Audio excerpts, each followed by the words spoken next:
کشمیریوں کی دل آزاری اس طرح ہوئی کہ آپ نے جو کشمیریوں کی تاریخی جدوجہد تھی اس کو نقصان پہنچا آپ کی باتوں سے، آپ کے موقف سے. آپ نے ناقانونی رائے لی، آپ نے پاکستان کی جو اقوام متحدہ میں تاریخی جو قراردادیں نہ آپ نے ان کا مطالعہ کیا، تو جس کی وجہ سے آزاد کشمیر اور جو مقبوضہ کشمیر کے لوگ ہیں ان کے اندر ایک ڈیوائڈ. سر میں آپ سے معافی چاہتا ہوں. لیکن کسی بات کو سنیں، آپ باتوں کے بادشاہ ہیں. آپ نے ابھی مثال دی کہ جناب گورے یہاں پہ پل اور سڑکیں بنا رہے تھے اور ہم نے ان کا یہ اشر کیا کہ ہم نے ان کو نکال کے باہر پھینکا.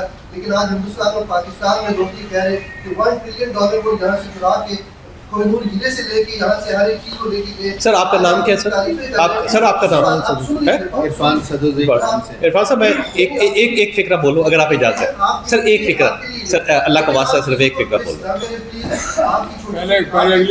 چھوٹی چھوٹی باتوں سے لوگوں کی دل آزاری ہوتی ہے. نیشنل سطح کے اوپر ڈیمیج ہوتا ہے. انٹرنیشنل سطح کے اوپر وہ کاز جس کے اوپر لاکھوں قربانی ہے کشمیریوں کی، پاکستانی افواج کی، ان کی دل آزاری ہے. اور میں چاہتا ہوں پلیز آپ اگر معذرت کر لیں تو یہ سب. میں آپ سے معافی چاہتا ہوں. آپ ساری کشمیری قوم سے بھی معافی میں مانگتا ساری کشمیر قوم سے معافی. ٹھیک ہو گیا تو تھینک یو. ٹھیک ہے.